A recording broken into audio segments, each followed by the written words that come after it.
And guess what? Back again for another game of Dawn Soulstorm, rather it's replay.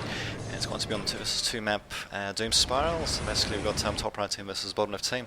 Top right team, I'll just change the perspective a bit. There we go. So we go, top right team consists of Burate as the tower and myself, Lightman 2009 as the tower as well. So I think it's probably more of a coincidence than anything else, because I normally either go Space Marines or a random race. In this case I just happened to get tower again. And bottom of team consists of last and only as the Orcs and Constantine Rus Esp. Interesting. We'll just call him Constant. Oh sorry, Constant. Yeah, we'll just call him Constant, playing as the Dark Elder, going for a quick slave chamber. Normally you don't see this that quickly. And gruesome display add-ons. So he's actually going for interesting, for early defensive structure there. Not really sure if I agree with that, because this is some gruesome display add-on. Does a bit of damage. I'm pretty sure it does some actual damage besides just demoralizing nearby enemies, but it's got a relatively short range, so really mostly good against melee infantry. And the thing with towers, that's how they've melee infantry such as Vesper Stinglings can just teleport over that. Rather gruesome indeed. And yeah, of course, tower is usually just all about going with a heavy ranged force. But anyway, Constant, such a strange name. Coming in with warriors as well. Vesper Sting is coming in, and my fire warrior is coming in as well. Although, wow, I really needed to. Oh, and actually, never mind. These are actually Blu-rays, guys. Well, he really needed to control them a bit better, in my opinion. Letting the mandrakes come into a bit of damage. In fact, it looks like I think they actually got poison. Oh no, they can't have it. Interesting. It's possible they might actually have the poison blades upgrade.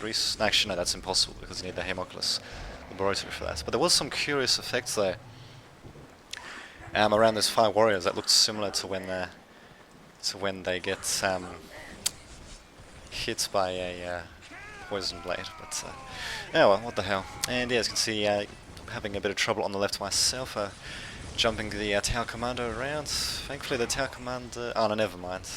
Yeah, thankfully it does have the ability to jump around quite a bit, can do quite a bit of range damage, but yeah, unfortunately the shooter boy is just shooting the crap out of my guys. In fact, even sending some shooter boys into melee against my fire warriors there. Kind of sucks to say the least. I probably could have gone a bit more of a ranged heavy build myself, but oh well, what can you do? Oh sorry, with a melee build myself, but oh well.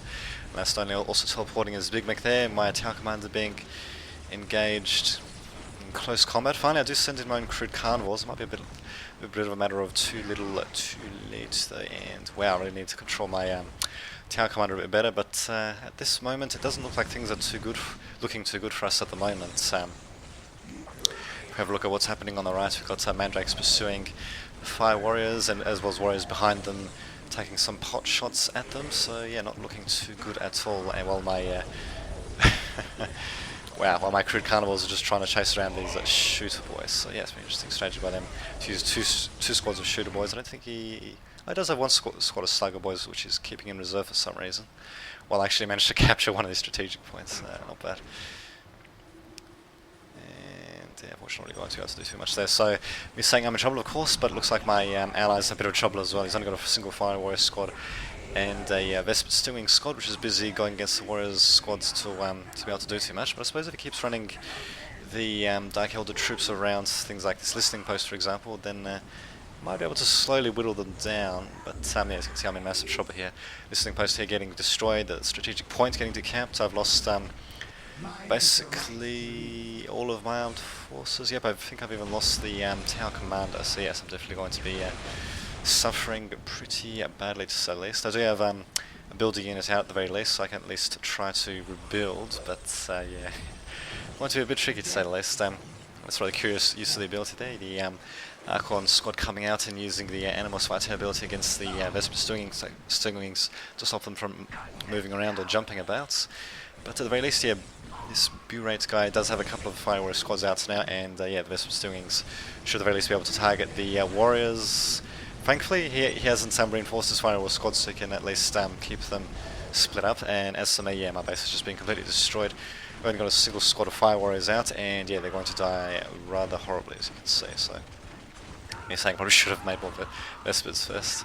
And yeah, perhaps I should have actually, but I didn't really anticipate that the Orc player would be going with such a heavy shooter build, and that it would actually work against an army that's meant to be ranged focused. But there you go, stranger things have happened. Stranger things have certainly happened. But at least my ally did manage to fend off the attack by the Dark Elder, and hopefully he'll be able to stop my HQ from being destroyed. And as for my builder, yep, he's building a nice little barracks structure away from harm, well, for the time being anyway. And, well, I can sweat him getting caught out there. Oh, don't tell me he's going to send his troops back though, damn it. Actually, oh, that's right, B-Rate is on my side. And apparently he hasn't really said anything, so I don't know if he even speaks English. But I was kind of hoping he would, at this point I was of course hoping that he would support me a bit more, you know, to sending in Vespids and all that to try to do a bit of damage, but actually no, I guess he could keep the Vespids in reserve, and yeah, looks like he'll just use the Fire Warriors to do as much damage as possible to the Shooter Boys. Though yeah, as you can see my HQ are really starting to take pretty significant amounts of damage, and let's see, there we go, finally Stingwing is coming in to do a bit of damage to these Warrior squads, thankfully, but yeah, HQ definitely in trouble. Me also sending my own Fire Warrior squad out, and yeah, finally the Shooter Boys and the Big Mech breaking off to engage the Fire Warriors in melee. And, oh, the pretty good use of Snare Trap there, actually. Is he going to... Oh no, never mind. He almost managed to pull it off, but unfortunately it didn't quite work out, and now we've got Storm Boys jumping in as well, so it's, if my ally can't defend... if my ally can't defend my base here, then I think we're probably going to be screwed. And there we go, there goes my HQ, which means we're... me saying, yeah, I think we're done. Exactly my sentiments. Exactly as I watch this now, but the game is not actually half over yet, so we might still have a chance, although I would say probably not so. But you never know, you never know.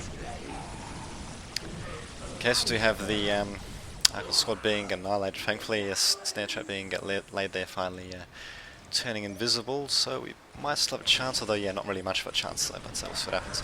Stinging is at least being used rather intelligently by my ally. Oh well, I was going to say that, but then he actually got them to engage the Slugger Boys. There we go, getting him out of there and forcing the Big Mech back. So unfortunately, it was too late to save my HQ though, so yeah, very unfortunate indeed. And B-Rate going to tier 2 himself, last and only talking in boxes, of course, me saying nice rush, yes. Indeed, and Constant... I don't know if he's at tier 2 or not, but last and only is at least at tier 1.5, having the pile of guns and all that. And there we go, funnily enough, B-Rate and myself, oh, actually got 2 squads of Fire Warriors. We're actually in a position to actually counterattack, which is quite amazing really, given that we lost one of our bases. So whether or not we'll be able to actually make something happen though, that's the question. Stingwing has taken a bit of damage there, being forced to retreat, and there we go, me finally sending in a crude Carnival squad to, I think just to act as mostly auxiliary troops and just act as spotters really, to spot for the Fire Warriors, and yeah, just to try to take out any Shooter Boys. But if we have a look here, we do finally have Shooter Boys being upgraded with big shooters, Storm Boys with the Storm Boy knobs as well, sorry. And well, gotta watch out though for our Fire Warriors though to get too close though to the enemy structures. And it was really annoying that the opponent can just continuously repair their structures as well, but what can you do? Also got nice little Screams of the Damned ability being used there. Orc player deciding to teleport his Big Mech there, and even sending in those Storm Boys as well, very unfortunate. Managing to break the morale of my crude Carnivores, which have actually got piss poor morale now that I see it. Oh, that's right, because the morale was first halved by that initial ability, very nice. And still managing to hold them back, although yeah, as you can see now we're in a bit of a running retreat there. Thankfully the Snare Trap's doing their job there. We probably should have oh, that's good. We should have probably laid a couple more Snare Traps, but what can you do? And there we go, now we've just got an all-out brawl with the crude Carnivores, of course suffering very heavily there against the more dedicated melee troops that haven't actually had their melee, their morale broken there. So we've still got a nice sort of running battle happening. There we go, finally do have a couple of Snare Traps, a couple more Snare Traps being set. One of the Storm Boy squads being affected, the second squad still managing to come through. Looks like my crude carnivore squad managed to survive though, and we actually might be able to fend them off. Incredible. Although, yeah, all of the fire warriors still getting harassed though, as they try to retreat to the safety of our own lines. To be saying, could I have a little bit of power? Really? Power? I can't believe I'm actually asking for power from my ally. I can't imagine. Oh, that's right. I could use them for use the power resource for my own tower commander, I suppose. In case, yeah, the Dark Elder player is also at tier 2. Also, just built his own Witches Coven or whatever the hell it's called. So I'm assuming he's probably going to be building Witches next. And as you can see, we're actually, I think it's mostly my ally, but both my ally and myself are the use of snare traps and good old-fashioned long-range firepower. Sorry, good old-fashioned long-range firepower of the fire warriors, managing to yeah, basically get these storm boys and all to chase around and yeah, basically get sliced up. And well, we actually managed to defend this area. I actually managed to get a listening post. I think it's either partially constructed or it's fully constructed and damaged, I'm not entirely sure. But in any case, yeah, my ally retreating, me probably pointing out that there are mandrakes near my ally's base, which is probably realised because he's sending his troops around. And there we go, Orc player actually retreating, so very incredible effort by my ally there, I must say. As I went, I think I just would have been screwed in this case. But saying I don't actually have any builders left. Wow, it's actually allowed them to get destroyed, probably by those damn mandrakes. Which means I'm basically down to a single tower barracks, which is just freaking dandy. But yeah, my ally on the other hand, as you can see, does have, oh, of course, yeah, he speaks English now. Thankfully my ally does have Pathfinders and is at tier 2 at the moment, so you can spot those invisible mandrakes. And let's see, this saying great. Well, I mean, I say great, but really he did play very well actually, so certainly, yeah, bailed my ass out of that. Though the problem is though, yeah, now my base is slowly, well, my captured points are now going to slowly get taken out by the orcs, and as to my fire warriors, they're basically, where are they? I think they're basically at near my allies' base. We should be getting a little bit closer to provide an actual boost to my allies' forces. There we go, finally me sending them back then. And definitely in these sorts of battles, every shot counts. And wow, the Scourge is certainly giving us a bit of a hard time to say least. And there we go, getting taken out in mid-air. I think we even saw the marker lights ability being used by the Pathfinder squads. So probably should be looking to go for more of these snare traps, but I suppose one snare trap is better than nothing. But yeah, as you can see, my base is slowly getting destroyed. Constant saying something about a donut, maybe, I don't know, Doc's nuts. And yeah, me just continuing to send my fire warrior troops along just to support my ally there. And there we go. Okay, we even got my ally upgrading his stealth suits to using those fusion blasters, I think, so I can take out the vehicles and buildings. And why not? Why not? Although I should have been a bit more careful with my fire warriors, leaving them on the front line like that. Losing one of them, I think I'll lose the second one, which means the entire squad will be lost. And well, actually send them up a bit more forward, which is kind of ridiculous. Which is actually coming in, and we see the piercing vision being used, so very nicely timed by Constant there, at the very least forcing those stealth suits, I think, to fly back. I think they managed to survive, I'm not entirely sure, but yeah, the listing post still gets taken out. Orcs coming in from the northwest, well, I suppose it counts as a northwest. The slave chamber, as you can see, not really doing too much in terms of defense. It's just, yeah, way too far away to do anything. There we go, he actually did use that ability, and yeah, it's just too late though, because the problem is though, we're still down one base while they're